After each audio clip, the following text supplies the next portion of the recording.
Fait que si tu veux nous expliquer justement un peu l'anatomie de l'œil, parce que toi, tu es spécialisé en cornée. C'est ça, Fait que si tu peux nous montrer un petit peu c'est quoi la cornée, le cristallin, tout ça, juste pour que les gens aient une petite base à la maison. Bien sûr. Premièrement, je peux te dire qu'avec un ophtalmologue, en fait, en ophtalmologie, il y a à peu près 12 sous-spécialités. Donc, tu peux t'imaginer, ce petit organe, on se spécialise tous dans un tissu de cet œil. Donc, c'est quand même un organe qui est très complexe. Ça fait partie, c'est une extension du cerveau. Donc, ça fait partie du système nerveux, mais avec un système qui est autonome pour pouvoir bien voir. Donc, le concept de l'œil, c'est vraiment comme une caméra. Donc, on a les rayons de lumière qui rentrent dans l'œil, qui vont être réfractés par la cornée, puis le cristallin à l'intérieur, et qui vont se converger vers la rétine pour pouvoir passer le message du nerf optique au cerveau, où là, on a vraiment la décortication du message visuel pour donner une image au receveur. Donc, la première chose, on peut... je vais commencer à vous... Donc, ça, c'est... Si on ouvre ici l'œil... Hop, voilà. Donc, premièrement, de manière plus ou moins simplistique, on peut diviser l'œil en segments antérieurs et en segments postérieurs, d'accord? Relativement parlant. Si on passe de l'avant à l'arrière de l'œil, donc premièrement, on a la cornée. Donc ça, c'est mon tissu à moi. C'est ta spécialité. C'est ma spécialité. J'ai passé 2 ans à étudier juste cet organe-là qui est à peu près de 500 microns, mais qui est un organe qui est hyper important pour pouvoir bien voir. Derrière, évidemment, il y a l'iris avec la pupille.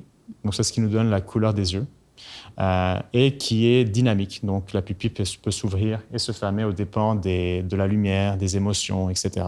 Fait que l'iris, c'est-tu comme un muscle, vu que ça ouvre, ça ferme? Oui, c'est un tissu partiellement musculaire, en effet. Neuromusculaire qui répond à des réflexes qui sont très, très complexes au niveau du cerveau. Donc, d'où la lumière, les émotions, etc.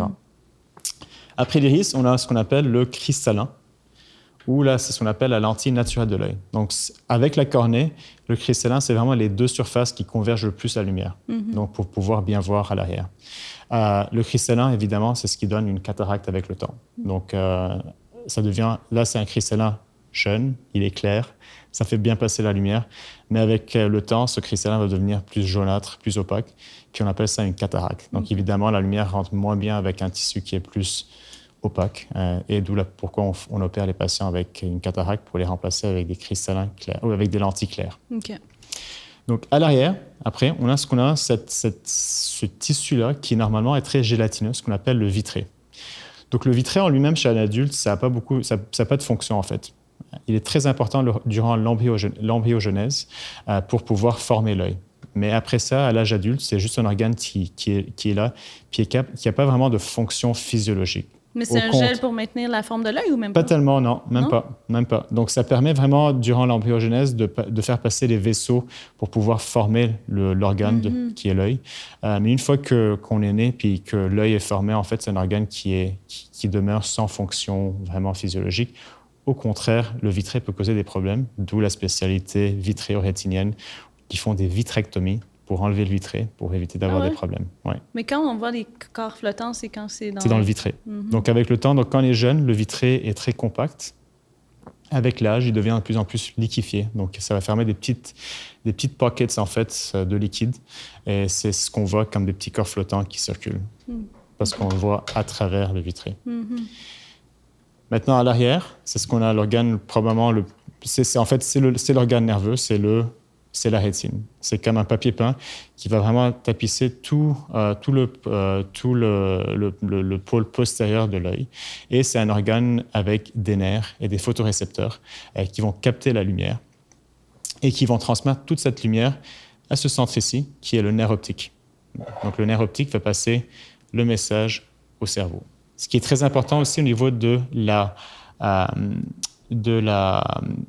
rétine, c'est qu'on a une portion qui s'appelle la macula. Donc, la macula, c'est la portion où on regarde, c'est ce qui nous donne la vision centrale. Donc, c'est là où l'acuité visuelle est la plus précise. Donc, ça, c'est au niveau des organes intraoculaires. On va les remettre. Donc, il y a évidemment les muscles extraoculaires, donc pour pouvoir bouger les yeux. Donc, on peut les voir très bien ici. Il y a des muscles, en fait, qui vont servir comme des pivots pour pouvoir bouger les yeux droite, gauche, en bas, en haut, et ce qui nous donne vraiment les mouvements extraoculaires. Le blanc, à l'extérieur, ce qu'on appelle la sclère, c'est vraiment un organe protecteur de l'œil. Et il y a un autre organe ici qui s'appelle la choroïde, ce qu'on voit ici en rose. Ça va être vraiment les vaisseaux de l'œil qui vont rentrer dans l'œil. Pour nourrir l'œil, en fait. Exactement. Donc, on a la partie sclère, la choroïde, puis après, on a la rétine à l'arrière. OK. Puis... Donc, voilà les spécialités. Tu as les spécialistes de la cornée. OK. Tu as les spécialistes du glaucome. Donc, le glaucome, qu'est-ce que c'est? Ici, on a un organe à l'arrière qui s'appelle le corps ciliaire, qui va produire de l'humeur aqueuse. Donc, ça va vraiment être un liquide qui va pouvoir nourrir l'œil et garder une tension intraoculaire dans l'œil. OK. Ça, c'est renouvelé constamment. Exactement. Le liquide de donc, c'est comme un système en équilibre, en fait, ouais. où il y a vraiment une production de l'humeur aqueuse qui va être drainée ici par l'angle entre la cornée et l'iris et qui va drainer pour pouvoir maintenir une pression intraoculaire. La pression intraoculaire normale, c'est à peu près entre 8 et 21 chez la plupart des patients. Le glaucome, malheureusement, c'est un débalancement de ce système. On a vraiment, pour la plupart des patients, une pression qui augmente. Donc, on a des spécialistes qui se spécialisent vraiment à trouver des systèmes où on est capable de drainer cette humeur aqueuse de manière différente, que ce soit avec des tubes, qu'on appelle des trabéculectomies. Donc, c'est toute une spécialité en elle-même. Puis qu'est-ce qui fait que la pression s'accumule, puis que les gens... Puis il y a plusieurs mécanismes, mais c'est vraiment un débalancement entre la production de l'humeur aqueuse et le drainage de l'œil. Okay. Exactement. Donc, les spécialistes du glaucome, ce qu'ils font, c'est qu'ils vont souvent... Une des manières, c'est d'aider le drainage de l'œil pour pouvoir baisser la pression chez ces patients-là. C'est vrai de dire qu'il y a un blocage du drainage, donc, ou pas nécessairement? De manière simplistique, oui. Okay. C'est un des mécanismes. Il y en a plusieurs, mais en effet, c'est vraiment un débalancement entre la production et le drainage. Okay. Mais le glaucome, ce qui en fait une maladie qui est très dangereuse, c'est qu'avec le temps, c'est le nerf optique qui commence à s'endommager. Et c'est très irréversible, malheureusement. Et les patients ne le remarquent pas parce que ça commence vraiment avec une perte des champs visuels en périphérie. Donc, le patient ne le remarque pas parce qu'on remarque très rarement qu'est-ce qui se passe en périphérie. Mais avec le temps, le champ visuel va commencer à se rétrécir. Puis c'est là qu'on commence à avoir vraiment des troubles visuels qui peuvent même mener à la cécité complète si on ne traite pas le glaucome. Donc, toute une spécialité, le glaucome en elle-même. C'est-tu plus souvent juste un œil qui va... Non, c'est souvent les deux c'est souvent les deux yeux, mais ça peut être asymétrique. OK. Encore une fois, il y a toute une catégorie de glaucome. Donc, ce qui est le plus commun, c'est ce qu'on appelle le glaucome primaire à angle ouvert. Donc, ça serait souvent les deux yeux. Puis c'est là où on a vraiment un système de débalancement entre le système de production et de drainage. Donc, tu as les spécialistes du glaucome. Par la suite, tu as les chirurgiens de la cataracte. Donc, ça ici, souvent, au Canada, c'est la plupart des ophtalmologues qui sont capables de le faire. On a tous eu le training de le faire en résidence. Donc, c'est quand même quelque chose qui est fait par la plupart des spécialités. Toi, t'en fais, les oui, chirurgies? Beaucoup de cataractes, en effet. J'en fais beaucoup de cataractes. Puis comment tu fais la chirurgie pour la cataracte? Donc, pour la cataracte, ce qu'on fait, c'est qu'on va faire des petites incisions à travers la cornée de 2,2 mm à peu près. On va évidemment dilater la pupille pour avoir accès au cristallin. Puis, une fois qu'on a accès au cristallin, on peut considérer ça comme une orange, en fait. Puis le but, c'est de pouvoir manger l'intérieur de l'orange sans endommager la peau de l'orange à l'arrière. Donc, ce qu'on fait, on va faire une petite ouverture ici, ce qu'on appelle un capsulorhexis, avec une machine à ultrasons. On va casser la cataracte, l'aspirer, tout en faisant attention à ne pas endommager la couche postérieure du sac capsulaire qu'on appelle. Qui, elle, n'est pas endommagée, dans le fond, c'est ça? Non, c'est ça, exactement. En fait, on l'utilise pour mettre une lentille. Donc, on utilise le même support où on insère une lentille dans ce sac capsulaire et c'est tout. Avec des petits... Comment vous faites pour aller dans l'œil avec des... Pour insérer la lentille, la lentille a des pieds. Donc, on utilise la même plaie qu'on utilise de 2,2 mm. Elle passe à travers. Elle passe à travers avec une fois qu'elle passe à travers, elle va s'ouvrir tranquillement dans l'œil, dans le sac capsulaire. OK. Donc, ça, c'est quand même une chirurgie qui est assez commune, puis beaucoup de chirurgiens le font. Donc, tu n'as pas besoin vraiment d'un fellowship spécifiquement pour pouvoir faire la chirurgie de cataracte, en effet. Ça te prend combien de temps? Dans la plupart des pays. Mais au Canada, ça prend combien de temps? Faire cette chirurgie? Il me semble que tu me disais que c'était rapide. Je pense qu'avec l'expérience, ça devient rapide, en effet. Okay. Donc pour moi, ça peut prendre peut-être 6-7 minutes. C'est sûr, quand j'avais commencé, ça me prenait 30 minutes. Okay. Donc avec l'expérience, ça devient de plus en plus... c'est assez rapide. Assez rapide. C'est sûr qu'il y a des cataractes qui sont plus complexes, qui requièrent plus de temps, mais je parle vraiment de la cataracte plus ou moins standard. Okay. Par la suite, on va mettre ça de côté. Oui. On a les spécialistes qu'on appelle vitréo-rétiniens. Donc, c'est les spécialistes de la rétine et du corps vitré, donc celui-là. Donc, les choses qui traitent de manière assez commune, premièrement, les décollements de rétine ou les déchirures de rétine. Donc, ce qui se passe souvent, c'est qu'avec le temps, comme on l'a déjà dit, le vitré qui, lui, est collé chez les jeunes au niveau de la rétine va commencer à se décoller de la rétine de manière progressive, avec l'âge surtout, mais ça peut être dû à un trauma et une chirurgie aussi. Lorsque ça arrive, le vitré va, des fois, tirer sur la rétine, comme un papier peint. Lorsqu'on tire trop fort, le papier peint va se déchirer, la rétine va se déchirer. Puis avec le temps, cette traction va augmenter, puis ça va faire un décollement de la rétine. Okay. Donc, les chirurgiens de la rétine, ce qu'ils vont faire, ils vont faire ce qu'on appelle une vitrectomie. Ils vont enlever ce corps vitré. Puis ça va se recoller? Pour enlever cette traction du vitré sur la rétine. Et puis, il y a plusieurs manières de le faire. Ils vont faire du laser pour réparer la rétine, etc. OK. Fait que ça, c'est contenu comme ça s'enlève au complet ou? Non, c'est comme du gel. Gel, qu'on enlève le gel au complet. Il faut aspirer le gel. OK. Il faut faire attention parce que ce gel est collé partout. Puis le plus qu'on tire sur le gel, le plus ça peut tirer sur la rétine. Okay. Donc c'est toute une spécialité de 2 années en fait pour la rétine, qui est quand même assez complexe. Ils traitent beaucoup de choses, mais je vous donne juste un exemple de ce qu'ils font. Il y a aussi les spécialistes de la rétine médicale, donc ils ne font pas de la chirurgie spécifiquement. Donc eux, ils vont plus traiter la dégénérescence maculaire, qui est vraiment un dépôt de matériel dégénératif au niveau de la macula. Donc ces patients-là, comme on a dit, la macula, c'est ce qui est responsable de la vision centrale. Donc ces patients-là vont souvent se plaindre de scotomes ou comme des points noirs en centrale. C'est plus chez les gens diabétiques, je pense? Non, pas nécessairement. C'est plutôt avec les gens d'un certain âge, en fait. Okay. C'est relié à l'âge, ce serait la cause la plus commune. Par contre, les diabétiques, eux, vont avoir beaucoup de rétinopathie. Donc, ils vont avoir des hémorragies, de la néovascularisation, des nouveaux vaisseaux qui poussent un peu partout. Ils peuvent avoir aussi ce qu'on appelle un œdème maculaire, donc une enflure au niveau de la rétine, qui souvent est traitée par les spécialistes de la rétine aussi. Okay. Donc, par la suite, il y a aussi des maladies inflammatoires de l'œil. Donc, il y a beaucoup de maladies systémiques, comme par exemple l'arthrite ou le lupus, ou plein de maladies qui ne sont pas systémiques non plus, qui peuvent créer ce qu'on appelle des uvéites.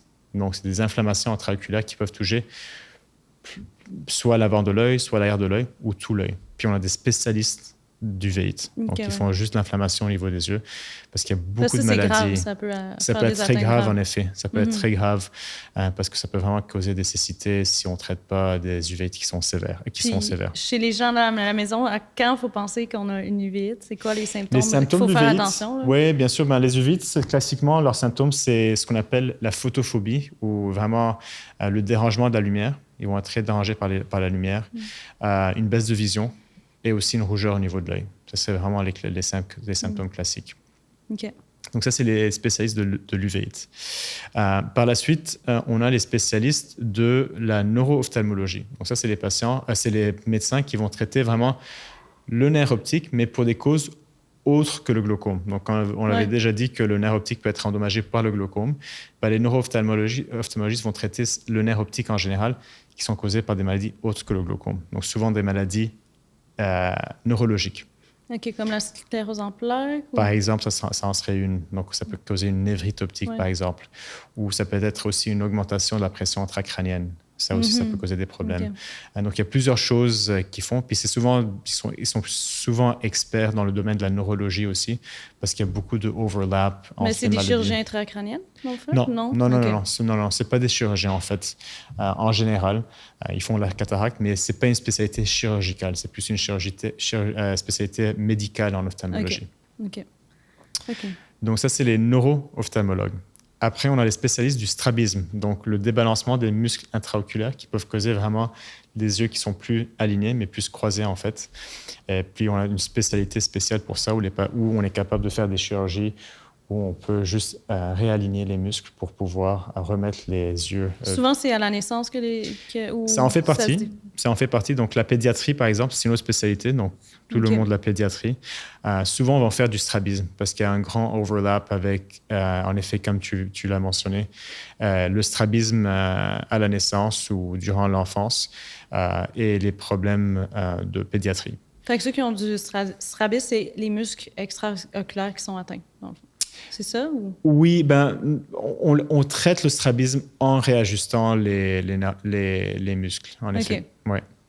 Puis est-ce que ça aide, je pense, il cache l'œil de... Alors ça, c'est l'amblyopie. OK. En effet, un strabisme chez un jeune peut causer l'amblyopie qu'on appelle un œil paresseux, en fait. Donc, en fait, lorsqu'on est jeune, jusqu'à l'âge de 8 ans, il y a une compétition entre les deux yeux pour pouvoir former des connexions avec le cerveau. OK.